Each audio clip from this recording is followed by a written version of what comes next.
Good evening, everyone. Om Shanti. Welcome to the Miami BK Meditation Center online tonight. Welcome to our monthly special program held in conjunction with our third Sunday Global Meditation for World Peace. Each third Sunday, BKs around the globe open our centers and our online activities as well now for the past year and a half to hold a thought of peace and a vision for a better world. And tonight, in conjunction with that, we have a very, very special conversation. I'm calling this the Bring Your Heart series. 2 weeks ago, we had a special meditation for Surfside following the building collapse. And if you haven't seen it, it's archived on our Facebook and YouTube pages. I'd encourage you to have a look. It was the largest online group that we've had so far in the last year and a half. And I think it was because it really touches people's hearts. So we're asking you to bring your heart tonight to this very special conversation. It's been a very challenging year. And this topic of quantum healing, the heart in well-being, is very timely. We have two, not one, but two guests tonight in a rare occasion that they'll both be presenting, sharing with us together. First, I'll start right away and introduce them. Dr. Shvetank Agarwal. Shvetank is a cardiac anesthesiologist, and he's also a fellow of the American Society of Echocardiography. He is an associate professor and he's also working as a cardiac anesthesiologist at Augusta University in Georgia. He's a longtime student and teacher of meditation. And with his wife, Kanishtha, who is also a medical doctor, trained as a pediatrician, but also has been sort of moonlighting as a researcher now, and has some very interesting research to share with us, some things that she's learned along the way. And together, they have made it possible for people in their hometown of Georgia, near Augusta. Are you actually in Georgia, Shvetank? Yeah, a little bit of correction. I apologize. I think I sent the wrong or the old bio. Now I've started working at the University of Louisville in Kentucky. So I work part-time here. So 2 weeks I'm here and 2 weeks back in Augusta in South Carolina area. And so she continues to work in Augusta, Georgia.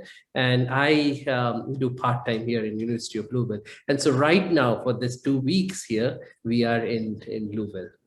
Well, wonderful that we caught you together.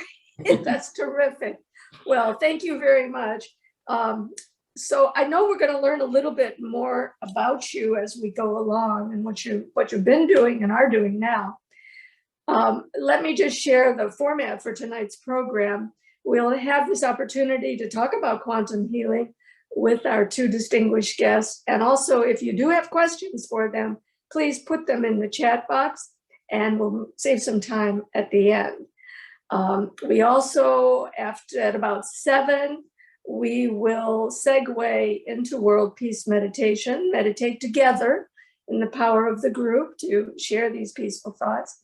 And then we'll come back at about 7:30 for some closing thoughts from our presenters, some announcements, and hopefully a renewed sense of enthusiasm and hope for our own and others, the future of the world, actually.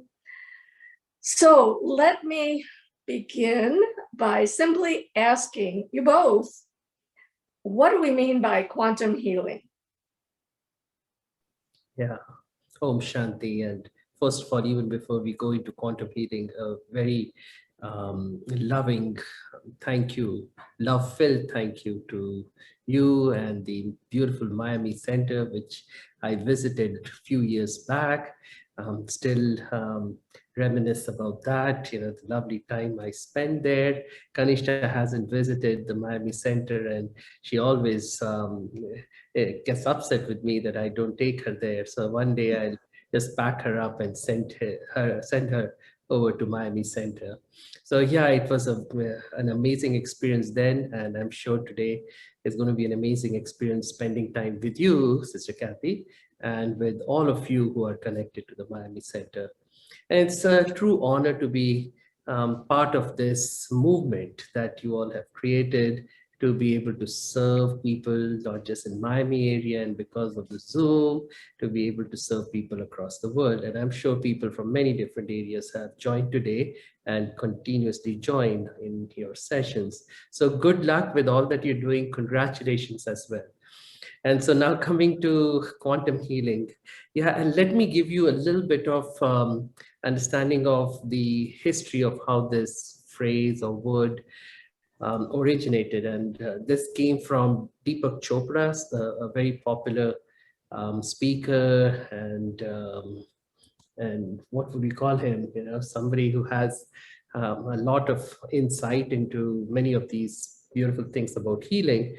And so in his book on quantum healing, he talks about how and actually quanta, first of all, even before going there, you know, quantum physics is a new field of physics, relatively new, that evolved at the turn of the century with many very distinguished scientists.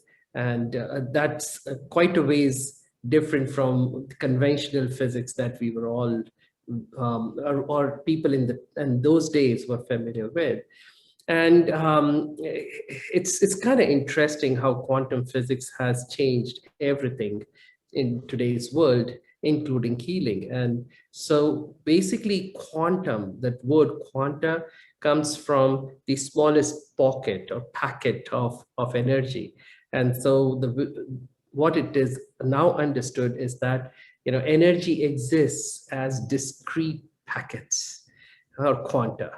And so taking that understanding, Deepak Chopra talks about how for the consciousness, thought is like a quanta. Thought exists as discrete packets of energy. And that thought, or those thoughts, then get translated to actions.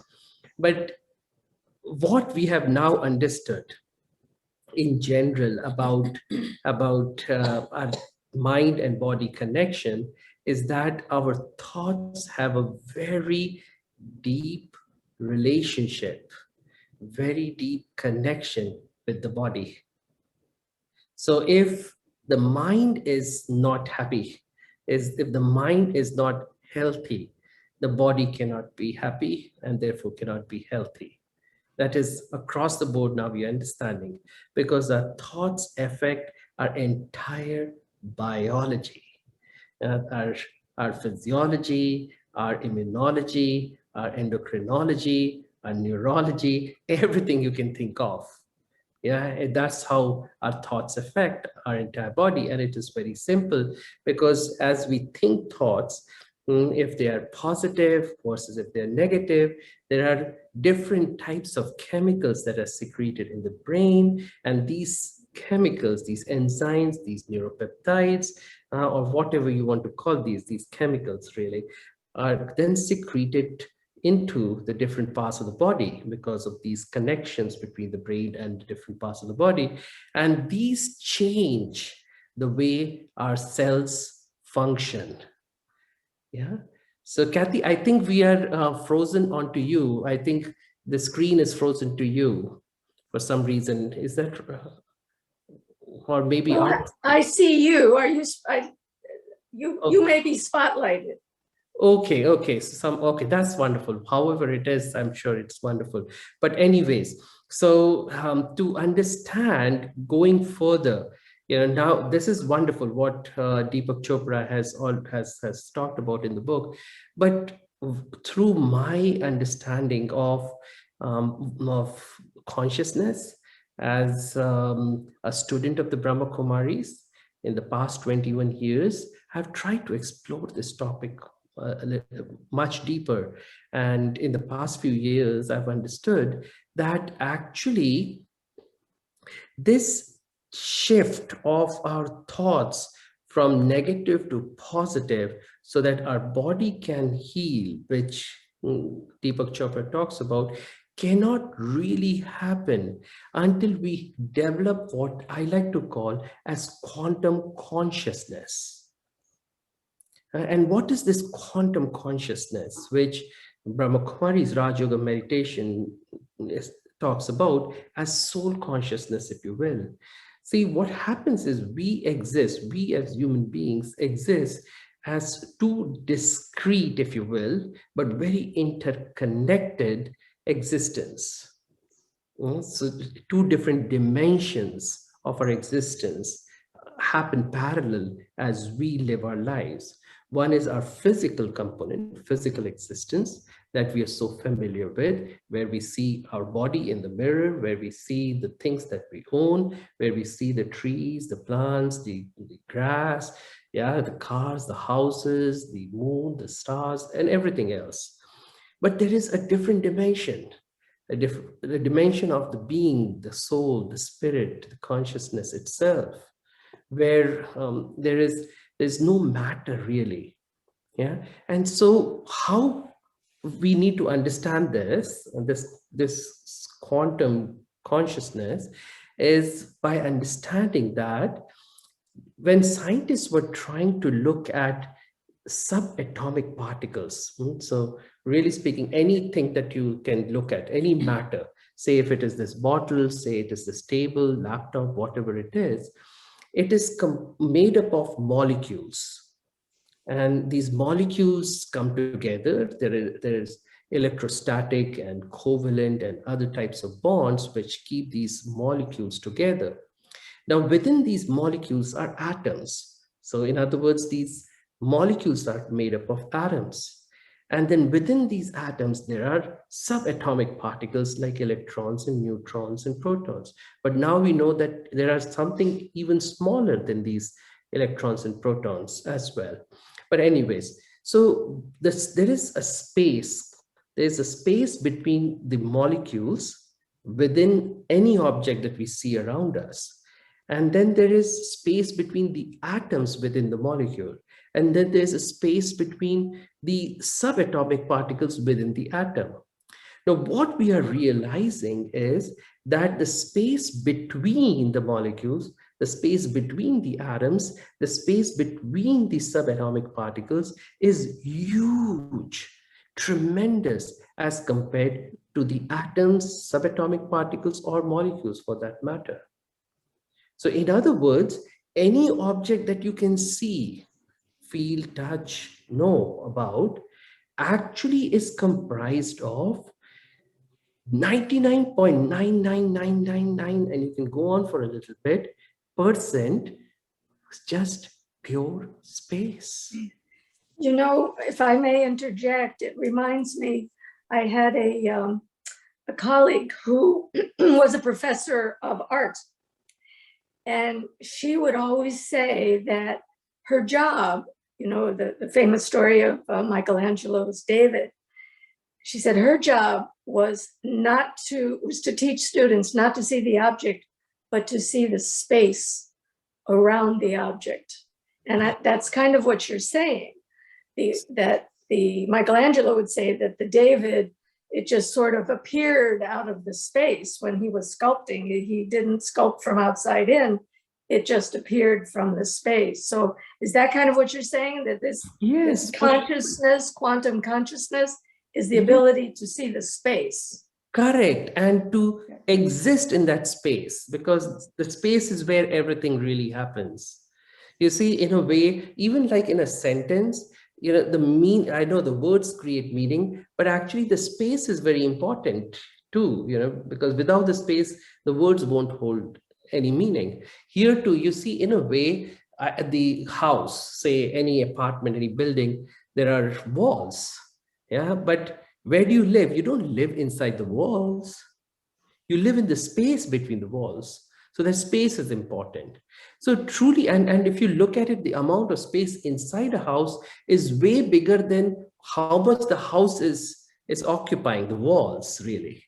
The structure itself occupies very little space. The space between the walls occupies much more space, if you will, right? So similarly, here too, the atom subatomic particles would comprise 0.00000, and you can again go on for a little bit, 1% really matter. So all that we see as matter really is only that tiny amount of matter, and rest of it is really space. But more importantly, as these scientists were examining this 0.0000001% matter, was that this matter would come in and out of existence. So really speaking, what they found was that matter, for that matter, doesn't really exist. It exists in the form of energy. So what I'm trying to say, that everything that we see around us, everything that we know for that matter, actually is just pure energy. And that's where, in quantum physics, we call it as the particle wave duality. So really speaking, even the tiniest particle that you can think of, the subatomic particle, actually exists as a wave of infinite possibilities that collapses into a particle of experience for us. And how and what it collapses to actually depends on how we perceive it and how we want it to collapse. So there is this observer-observed effect. I know we don't have that much time to go into that, but really it is our perception that eventually creates the reality in the quantum field, and that therefore, in a way, if you can magnify it, you can expand it to our everyday life. Truly speaking, everything that we see around us is a matter of our own perception, that we create a reality for ourselves. So in a way, to understand that we all exist as a wave of infinite possibilities. Because in this quantum field, there is just energy. There's no matter. You see? So there is this physical component of our existence, which we see, which we are very familiar with. And there is this quantum field, if you will, of our existence. Now, the physical world that we are so familiar with, and because of the familiarity, we want to stay in this. However, there's a problem with this existence, and there are two main problems. The first problem is it's very limited. You can only do so much in this. You can only go so far. You can only run so much, and you can only eat so little or eat so much, and so on and so forth. There's a limitation. And also there is constant change. And because of the change, there is stress. And of course, because of limitation, there is stress too. So as long as you are in this existence, you can never experience the true joy of life, the true peace and happiness and state of equanimity, if you will.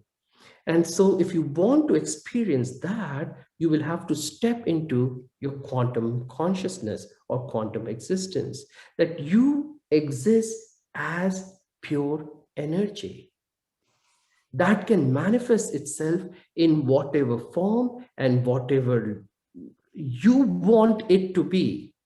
That's who you are. In this consciousness, you are unlimited, you're infinite. You are everything and anything you want yourself to be, which we are now understanding is called as quantum superposition.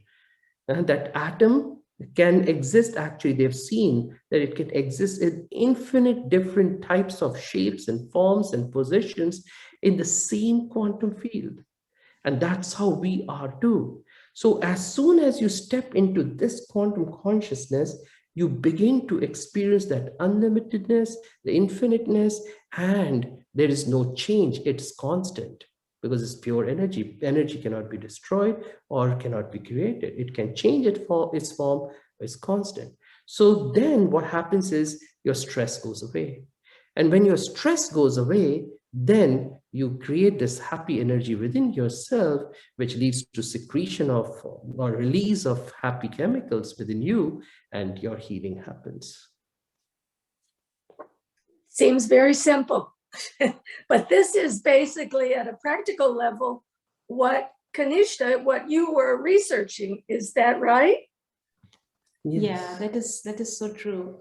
Actually, when I did my research at that time, I was actually not even aware of this word quantum healing. But after finishing my research, then I realized that actually the participants that I studied, they were actually staying in that quantum zone, and they were actually practicing quantum consciousness on a regular basis. So, Well, before you get too far into that, there's a question for you already. And that question is, why do we choose to stay in that limited? Yes, that's a beautiful question. Kanisha, you want to answer that? Both of you answer. Okay. You first go ahead and No, then I'll add to well, the reason is because it is familiar. We want to stay in the familiar.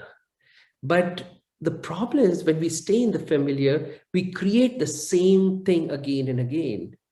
This hasn't served us so far in the way we would hope it to be. And only when we go into the unfamiliar, and that is quantum consciousness, that's where new possibilities exist. Yeah. And also we don't want to go from familiar to unfamiliar because of the fear, because we don't know what's going to happen there. So we want to stick to whatever is familiar to us. And this is human tendency to stay in the comfort zone, not come out from the comfort zone into that territory that is unknown. Uncharted territory. And that's exactly what even Einstein said. That's the definition of insanity, doing the same thing over and over again and expecting new results. So we live in this limited consciousness and we are hoping for unlimited happiness. It will never happen. So we have to step away from it into the non-familiar, the unfamiliar, where we can experience new possibilities. So to do that, then, fear is such a big part of uncertainty and newness, fear of just not losing the familiar, fear of not doing it right, or fear that something bad is going to happen, and the ultimate fear of death. How, and Kanishta, this is for you, how, from your research, how did people deal with that fear? You mentioned fear. Yeah, actually, because it's about practice. If you continue to practice something for a long period of time, you just have to take one step in the beginning. But if you continue to practice something for a certain period of time and you see the benefits, what benefits you are getting from that particular practice, then you no longer have that kind of fear that, oh, what's going to happen? Because you have already experienced that. So in my study, all the subjects that I took, they were already practicing meditation for a long period of time before they were diagnosed with cancer. Why don't you tell what was the type of the study? Yeah, so I'll talk a little bit about that study. My study was a qualitative research type. It was interpretative phenomenological study, and phenomenology is basically it's about describing how human beings, they experience a certain phenomenon. And the study that I conducted, I chose this cancer to be one phenomenon, and because I wanted to understand and explore how these, the spiritual experiences that these meditators, they were experiencing because of the practice of, this Raj Yoga meditation. And when they were diagnosed with cancer, how they use their spiritual experiences to help them pass through the difficult times in their cancer journey. So basically what I did in my study is that I interviewed these participants in 3 phases. Then I audio recorded their interviews, I transcribed and then analyzed, and then I developed a few themes. And the commonality that I found in all these participants was that they had actually shifted their awareness from limited to unlimited. And with respect to quantum mechanics, as Shvetank was talking about, they had practiced living in that quantum field for a long period of time. So when they were diagnosed with cancer, because they had already practiced staying in that quantum field, there was no fear. And they were able to access that tremendous amount of healing energy, healing power through the regular practice of soul consciousness. So that was what, really helped them staying in this unlimitedness and, having no fear about what's going to happen there. When you say they're having no fear, I'm sure receiving a cancer diagnosis can be quite shocking. So is it that they literally had no fear? I know some would say that the diagnosis is just information. It's nothing more. Is it that they had no fear, or they had a method of dealing with the fear, or both? Yeah, that's a good question. Actually, when I asked them that, did you have any kind of fear? They said that, there was nothing to fear, because they had actually worked on their perception, how they perceived everything out in the world. So they had this habit of perceiving everything in a positive way. So when they were diagnosed, when they were told by the doctors that you have this cancer diagnosis, I was amazed to hear, one participant said that it was as if somebody was telling me that you have fever, you have upper respiratory tract infection. It was just the information that I received. And then from that very moment, I thought that, okay, I have this problem. Now what next? So they were not like, usually what happens if somebody gets the diagnosis of cancer, there is that denial. That's the first reaction, that they don't accept it. So, but these people, they were able to accept it, very quickly, that yes, this is what I have. Now what next? Even acceptance in the world, sometimes it's a very forced acceptance, almost like, that, all right, I gotta accept it. But that was not how your participants. They took it very lightly, very easy. It was easy acceptance for them. It was not like, oh, I have to accept it. I have to accept it. No, not almost like a happy acceptance. Yeah. And yeah, that's right. They just accepted it. And then they said, okay, what next we need to do? And they did not delay anything. They quickly went for treatment, because they understood that this is what they needed to do at that time, because if they delayed the treatment, that would have affected them. So they took the steps very quickly, whatever needed to be done, instead of getting stuck with the emotions of anxiety, worry, and fear, and all these negative emotions.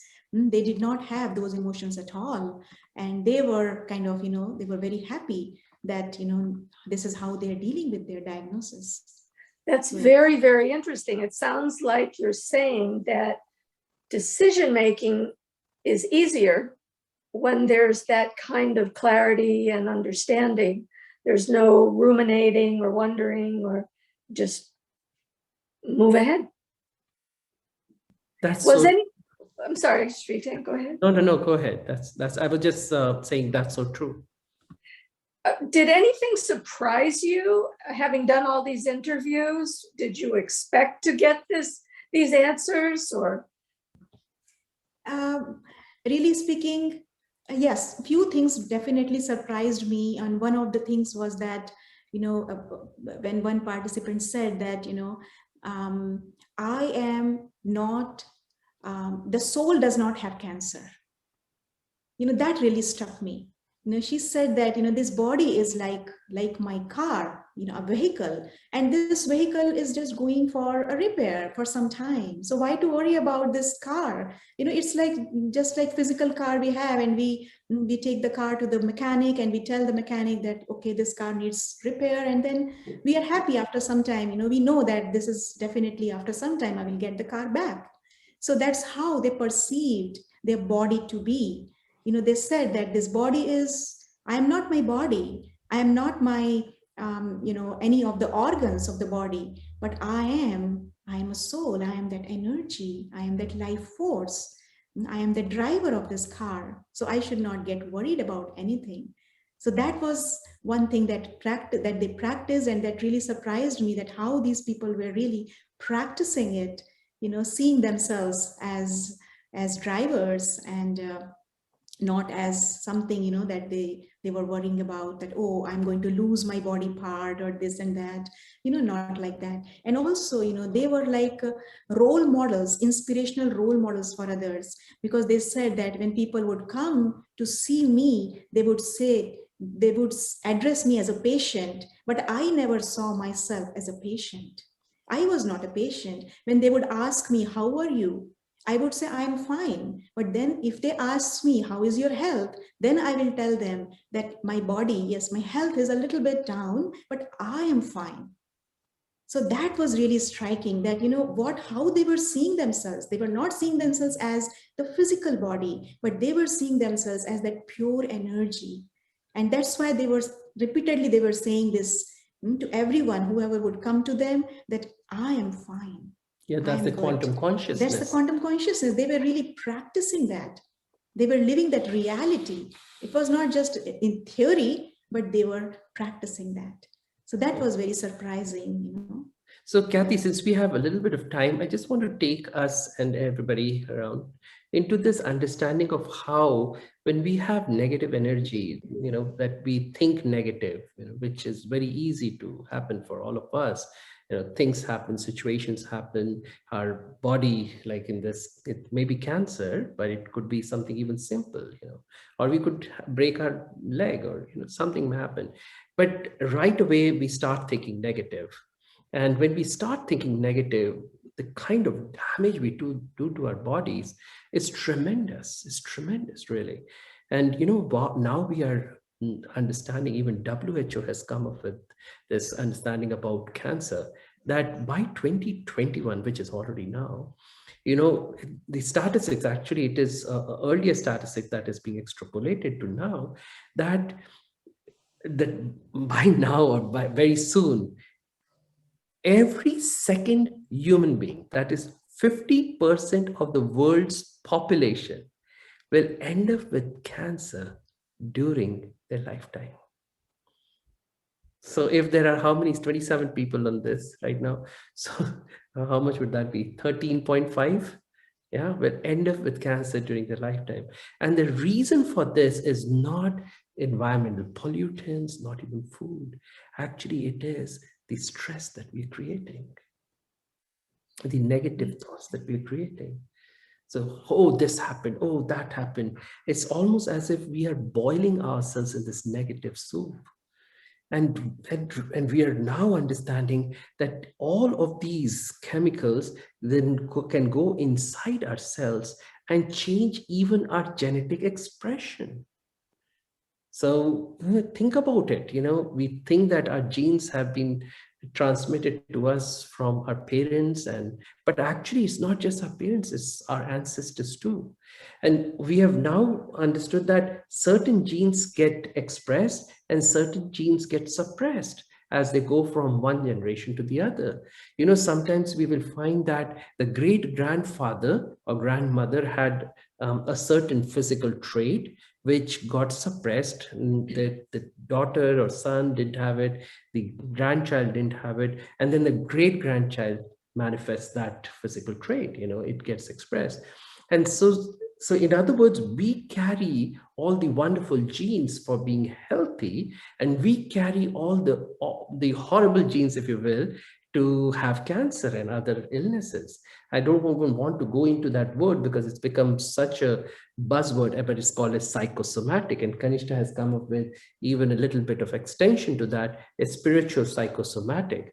So if internally I'm not feeling good, if spiritually I'm not feeling good, then I won't feel good mentally. And if I'm not feeling good mentally, then physically I can't be okay. And all of these illnesses that we now know of, you know, that you look at any book of medicine and just flip the pages and see, oh, this disease. Now we're understanding that virtually every disease has a psychosomatic element. That is, if I am negative inside in my mind, then my body is also going to manifest in a negative way. So what really happens is those genes get activated. whether it's cancer or it could be any other illness for that matter. And we are now seeing it, you believe it or not. I have this the opportunity many times in the past. I used to take care of chronic pain patients, and I used to interview them.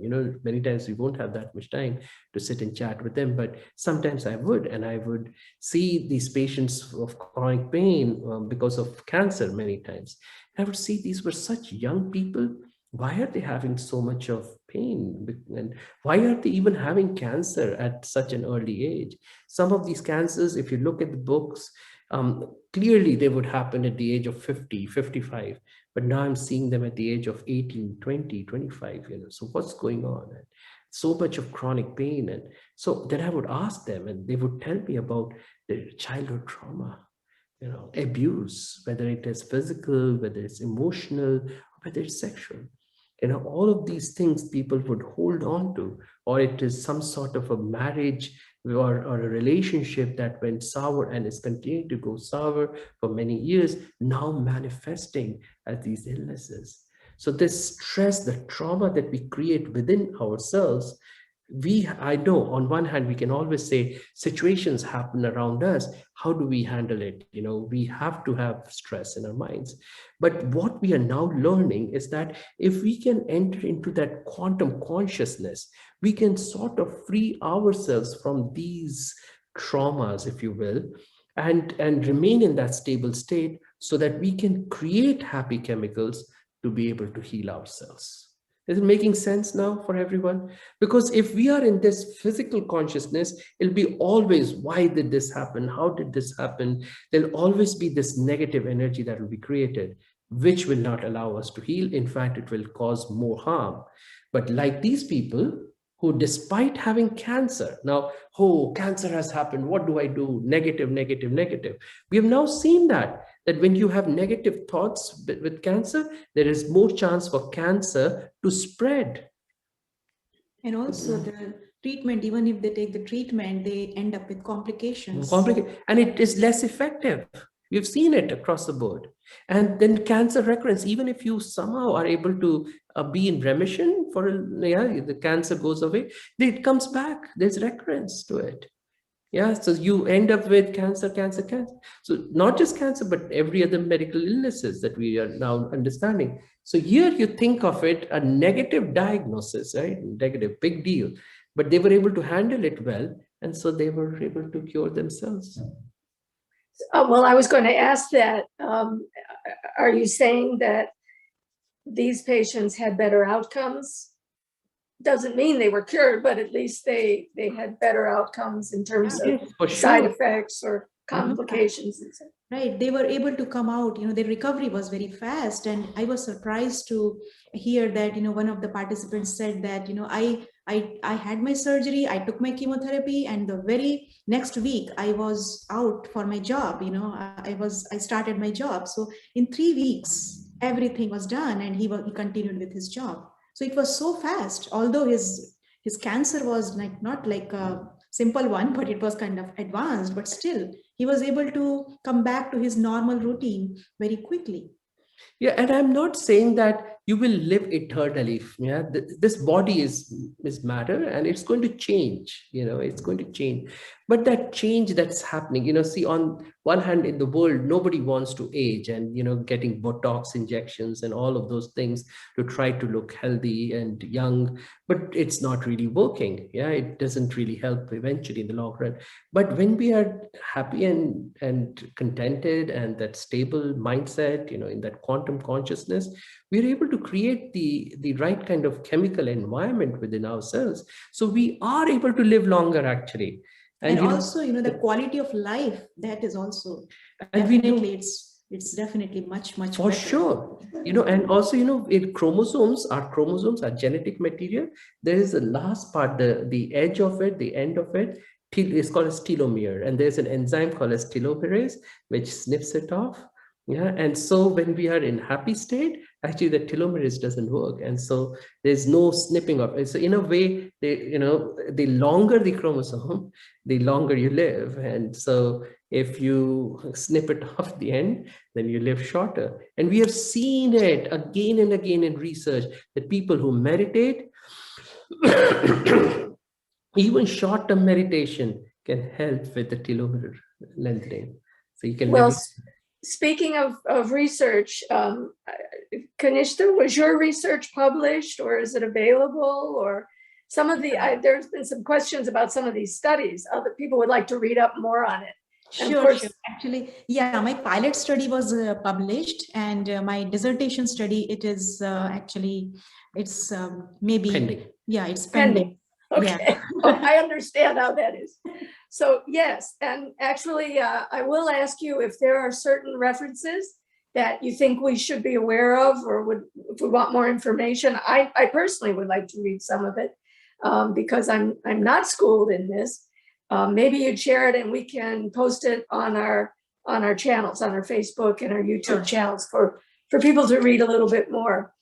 Shvetank, I want to come back to something you said when we talked a couple of weeks ago in preparing for this. You said, I've been quoting you. So part of the problem, even if we get in the quantum field for a moment and try and have these positive thoughts about my health or whatever, that we don't believe our beliefs. We vacillate. Yes, I'm going to heal myself, but then something happens. And so how, say a little more about that. How we have to surrender to our beliefs, I think you said. Right. So see, thoughts is one thing, but belief is another dimension. See, what happens is what I like to call beliefs as structured thoughts, which we kind of think them to be true for ourselves. And so when we kind of begin to shift our just thoughts into true beliefs, that is, we begin to believe that that's the truth. That's when the things begin to happen. That's when we start to create a reality around that. Right now you believe yourself to be a male or a female, or from whatever continent, or whatever religion, or whatever ethnicity, or whatever profession. You believe that to be the truth, and that's how you begin to create your reality around that. Now what happens is, it's not anyone's fault in a way, but the modern medicine has created this whole kind of situation where it's very difficult for us to believe anything other than the fact that we are diseased and we have to, and we're doomed, if you will. And even when we were becoming doctors, and as we would go to the clinics and as we would see patients, the kind of lingo that we would use among ourselves, oh, that's a hypertensive patient, or that's a gallbladder patient. So in a way, we label people with diseases. And so that labeling becomes the person's identity. And in a way, subconsciously, it is happening. Maybe consciously, that's how modern medicine wants people to be sick. The sicker the people are, the more the revenue that modern medicine would get. And so what's happening is, as soon as we think of a positive thought, say, for example, you're sick, and you say, I'm going to get better. But everything around you kind of tells you that you were never going to get better. Once a hypertensive, always a hypertensive. Once a heart patient, always a heart patient. Once a drug addict, always a drug addict. That's how modern medicine is helping itself, if you will. But that's not true. That's 100% not true. We all know people who have cured themselves of diabetes, who they were taking insulin and now no longer take. We all know people who, and I myself for a little bit became hypertensive and my blood pressures were on the higher side. I don't need any medicines now. So we are able to heal ourselves. We are able to cure ourselves of many different things. We know it. So many cancers go into remission and people can remain cancer-free for the rest of their life. But now we have to take this thought, this positive thought that I can heal myself, into a real belief. Well, I have another question for you that's come in. Should we ignore medical science that says this? I have cancer, or for my case, I have asthma, and that this condition won't reverse itself, but deterioration is a given. And Yeah. put the faith in the quantum field? Yes, the faith in inner healing. See, people in the past, those ascetics and yogis of the past, they didn't have all this modern medicine really to cure them, and they were able to heal and cure and take care of themselves in very beautiful ways. And why are we not able to? Because we have sort of, we love to surrender, but we love to surrender to wrong things. And so we have surrendered to modern medicine because it's overwhelming, really. It's the largest industry on this planet, worth, I don't know, gazillions of dollars. Uncountable amount of money is put into research and all of this, but it really is not helping anyone. So just to understand that we as humans have an infinite capacity to heal ourselves. As long as we are able to go into the quantum field and stay in that quantum field, experience the energy that lies within the quantum field. See, also the interesting thing is that this quantum field is what connects the whole energy of the universe. So as soon as we enter into this quantum consciousness, we get connected to the entire expansive energy of the universe, including God himself. So if we see God as the supercharger, superpower of healing, then we can tap into God's energy as well in this quantum field and heal ourselves in very beautiful ways. Yeah, but the problem is that there's so many distractions in this physical world that it's hard for us to connect to that energy. We have to literally, we have to take ourselves, we have to detach ourselves from the physicality and enter into that dimension of quantum field. Then only we will be able to harness that power. Well, Kanishtha, let me ask you about this then. It's very hard to do that if we're not used to doing it. And particularly if you're trying to do it when you've just gotten a diagnosis, then you're a little bit, disoriented in a way. Is there a danger in having the patient feel that if I can't cure myself, all this potentiality exists, but if I'm not being successful, if I can't cure myself, that somehow it's my fault, that the challenge is for me to cure myself, and that I brought it on myself, and all of these ideas that are not helpful. Yeah. How do we balance that? Yes.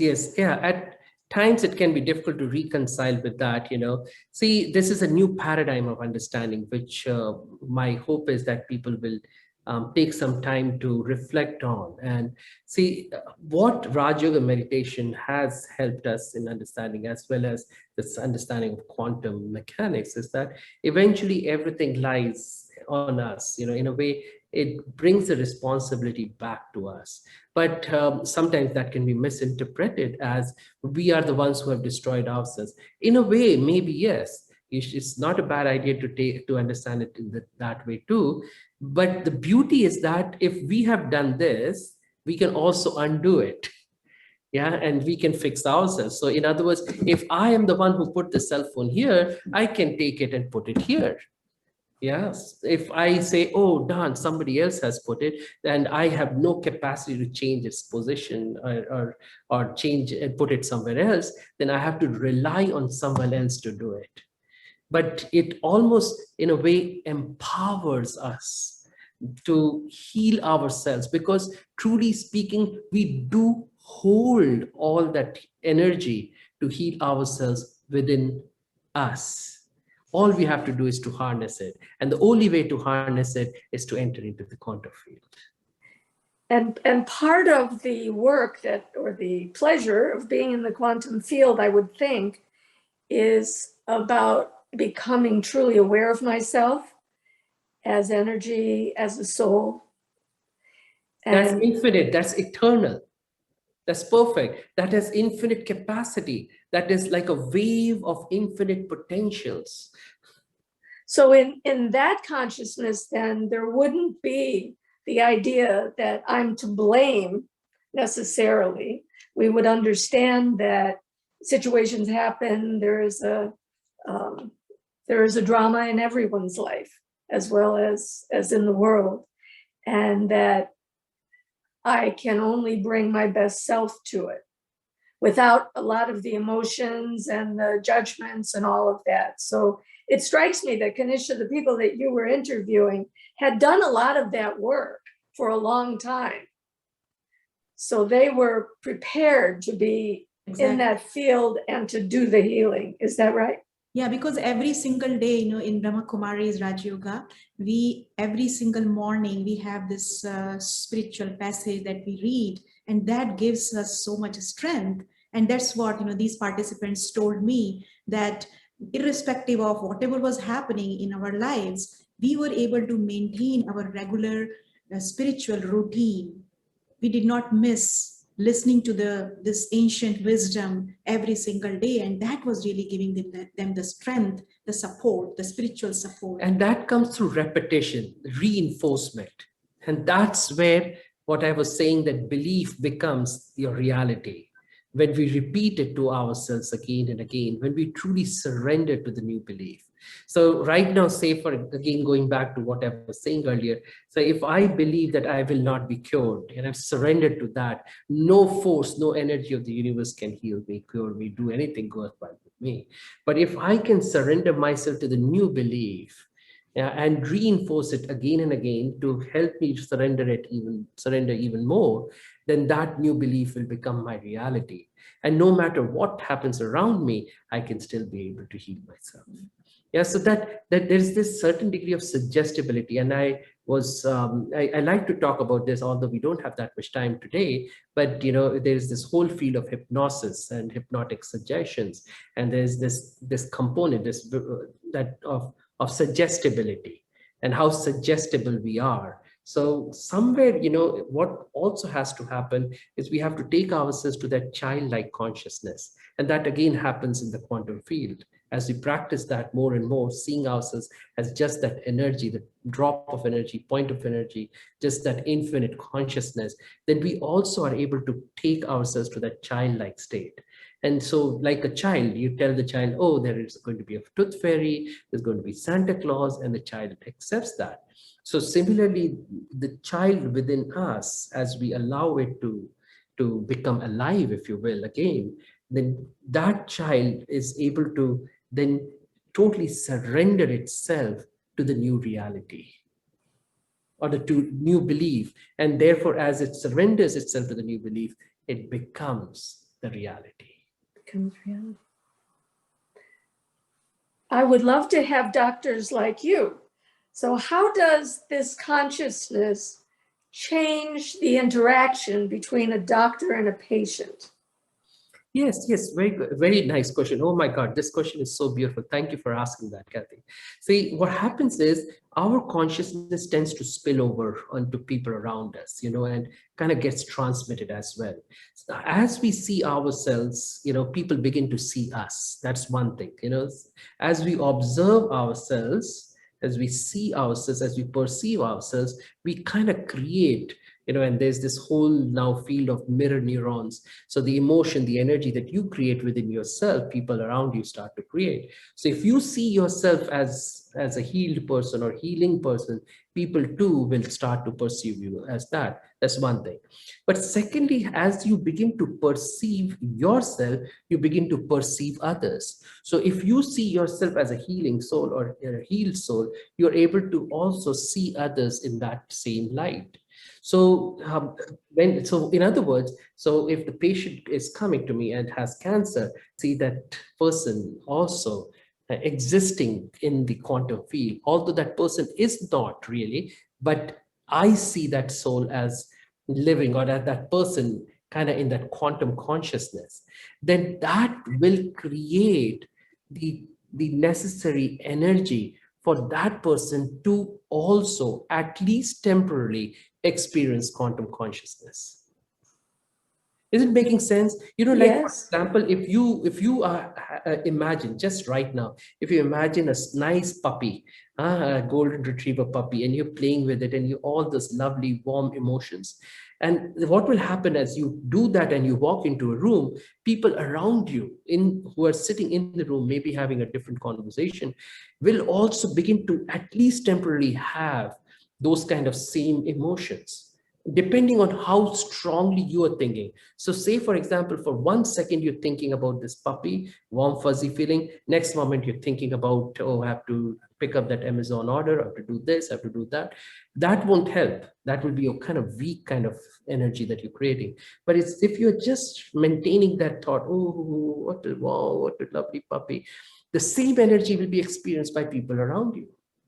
So if I am in quantum consciousness, people around me will also begin to experience quantum consciousness. And see, then immediately they will start having the healing effect that they didn't even know exists within them. And that is why we say here, in Brahma Kumari, is that when we change, others also change. The world changes when we change. So we need to shift our consciousness from physical to spiritual. The quantum. Yeah. the quantum consciousness. Exactly. So you're both have been in medical education. Do you envision this becoming more a part of regular medical education? I know there's a lot of mindfulness out there now. I hope so. I hope so. And we're working on it, taking small baby steps and trying to spread this understanding out there. People are still understanding, but it's not very lucrative to the Yes. modern medicine. It doesn't really serve the modern medicine, which, like I mentioned earlier, it works on the model of failure. So it hopes that you're sick. It hopes that you kind of fall and break your leg so that you can come to the hospital and we can earn money out of you. And so the regular mainstream medicine is still very anti this, So, but my hope is that at some point, each of the individuals like these in these small forums that we are creating, that people begin to understand and appreciate this quantum consciousness and begin to heal themselves. And through their healings, they can then inspire people around them who can also heal. And so this way, there'll be almost like a chain reaction of healing that spreads across the world. We all can create a very healthy world for ourselves. That's my hope. Well, that's a beautiful place to end this segment.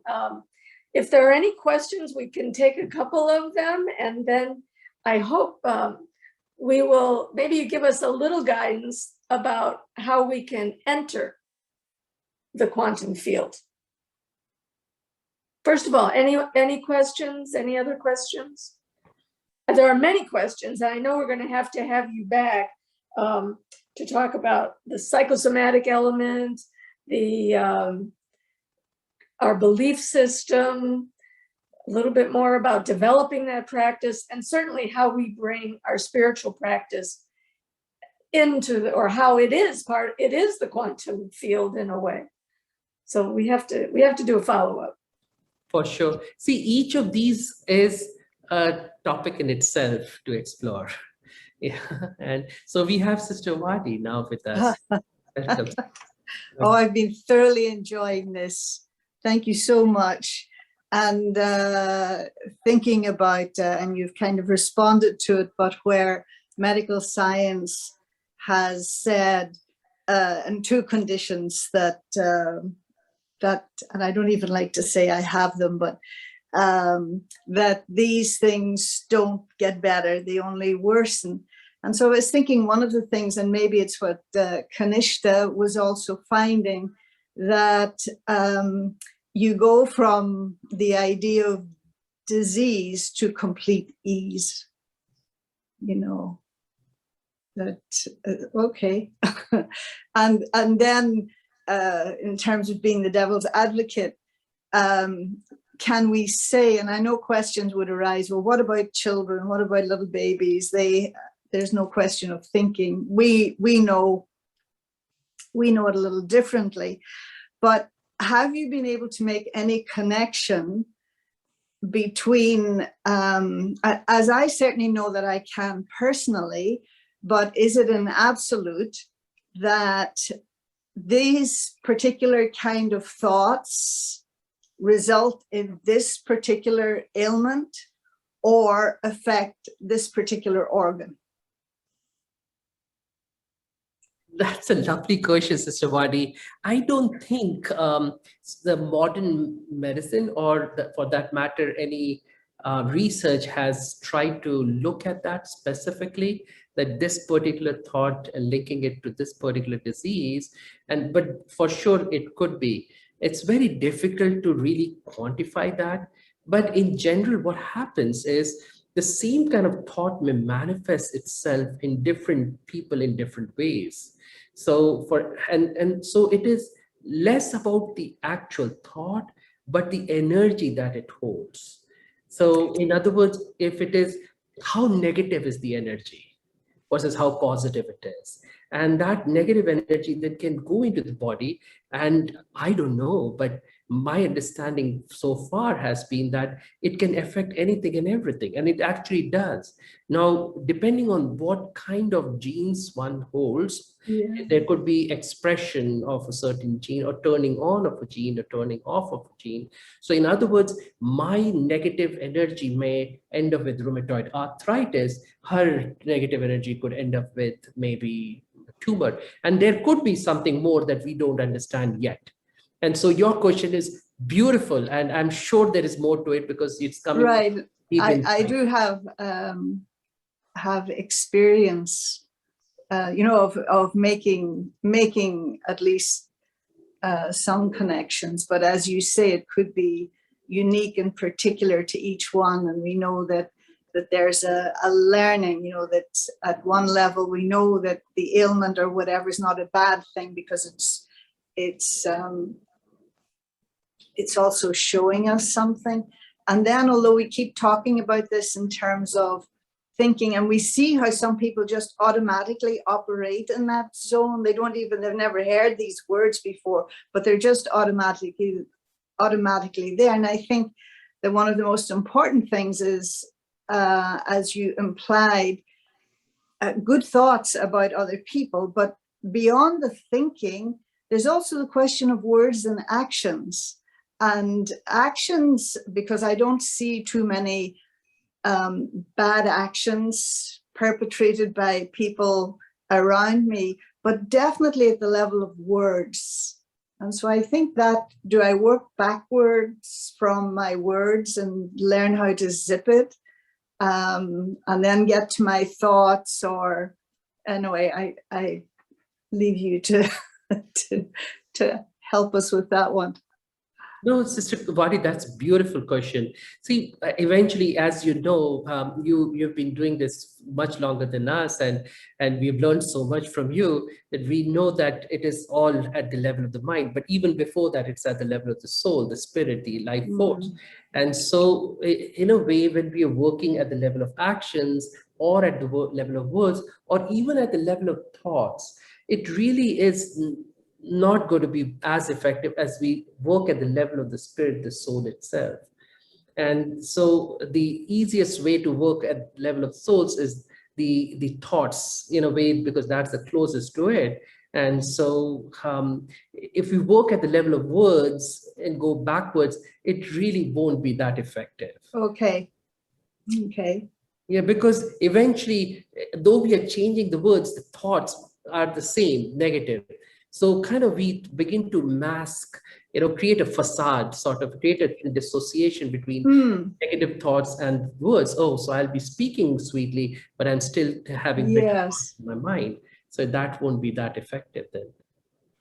So you can't trick the quantum field, in other words. Yeah, you can't. That's so true. Thank you. You can't.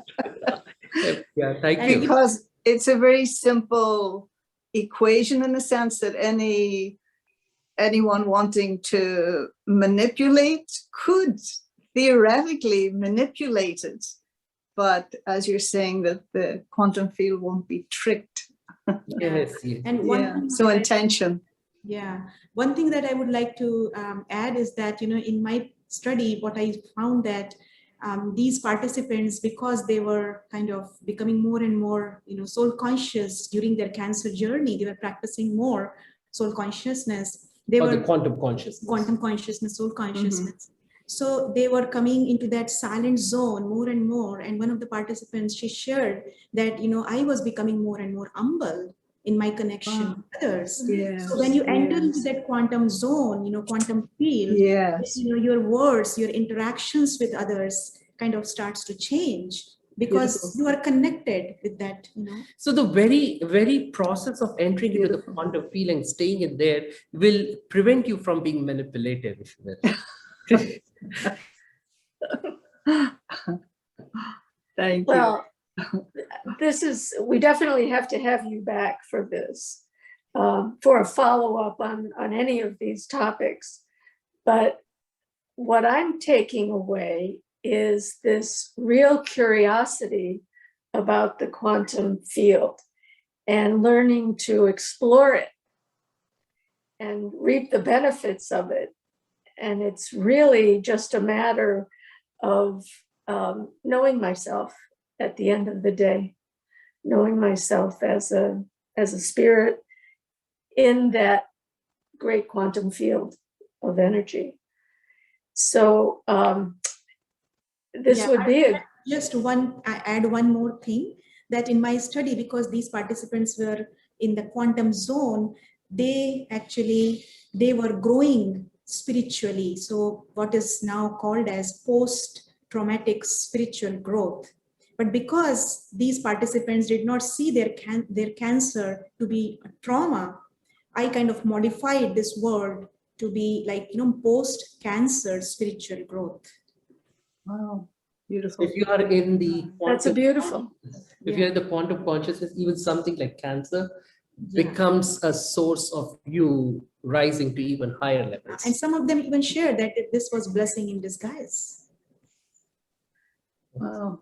Okay. I suppose too that when we talk about, and I've been fascinated by this since I heard your talk earlier, Shvetank, but I suppose, and that's at one level almost like a scientific approach. It sounds scientific. But I think the words that we would use might be just the subtle stage, subtlety, and always this intrigued by the subtle. I really, how you explained it earlier when you were talking about the atoms and molecules and everything, but the size of the space around them. And so I just love this idea of like the subtle space that allows for magic and all sorts of things to happen. Yeah. Yes, and to go back, you were describing the walls and the space inside the house, that we can take our awareness is not confined by the walls around the room. We can sit here and I can cast my awareness to India or the mountains somewhere or Miami Beach and have that experience. And I presume that would be a taste of the quantum consciousness that's unlimited. Or go beyond all of this, because there could be problems on Miami Beach, like the surf side, or there could be sharks there, or in India, or there could be mosquitoes there.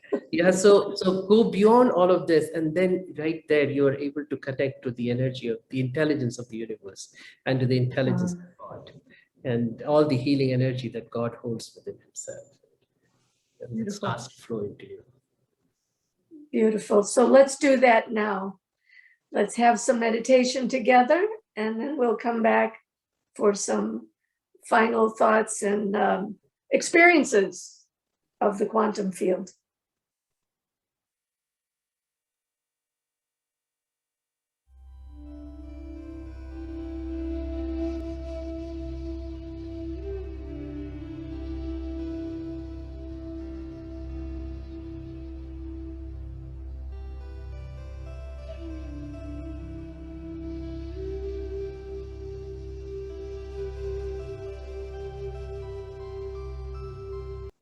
All I can say is the quantum field is a very pleasurable place to be. And thank you to both Shvetank and Kanishtha. Any final thoughts for us? But just one quickly that I wanted to say was that what Sister Wadi had mentioned earlier, the question that she was asking about whether a particular thought can lead to a particular ailment and so on and so forth. And Kanishta did remind me that it does happen actually.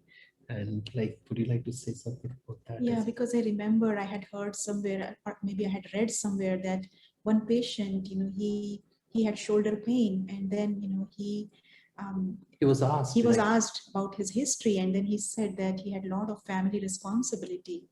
And when over time, when his family responsibility was over, then his shoulder pain was gone. So the cause of his shoulder pain was because he kept creating thoughts of responsibility. So, and also, simple example is, when children, they have their exams, even adults, when they have exams, because of nervousness. Yeah, nervousness and worries, what happens to our stomach? there are butterflies in the stomach, right? Right. So yes. Definite connection between our thoughts and they are now, we're now knowing about type A, type B, type C personalities. And type C personality is the personality that holds on to things, doesn't let go, is not open to, letting go, if you will, holding on to grudges and or not opening up, and being free with emotions. And they are linking that to cancer. So type C is to cancer. So yeah, so what Sister Wadi said actually holds true very much. Kanishta reminded me of that. So thank you. Yes. So I inspire every one of you to keep trying to enter into that quantum field of infinite energy, of pure potentiality, where there is unlimited healing, where you are connected to the intelligence of the universe, to God's healing energy, and you can take all of that and you can spread to the world around you, and eventually this world will become a totally healed world. And together we can make it. Together we can make it, yes. Thank you. That's beautiful, Om Shanti. And thank you all for staying with us and enjoying, not just enjoying, but joining in spreading the good vibes of the quantum field. I hope everybody had an opportunity to experience the quantum field. Yeah, and your questions were very meaningful. Thank you, Kathy. Yeah, we really enjoyed. Really enjoyed the session. So Sister Wadi would like to probably say. A lovely way to finish. Yeah, thank you, Kathy. That was lovely. Yeah, thank you. And we'll look to be continued. To be continued. And Shvetank, don't just pack up Kanishtha and send her to Miami. The two of you have to come, because this was a wonderful pairing to have, as we talked before, the head and the heart together, and look at this from different perspectives. I think we're all, I certainly am much more, have a greater understanding of this very complex field, and a practical example in the two of you, and Kanishtha, from your research, it looks like it's available to all of us. So thank you again very, very much. A big Om Shanti, and we'll see you in Miami. Om Shanti. Very soon. I hope so. I hope so. Thank you all, and good night. Om Shanti.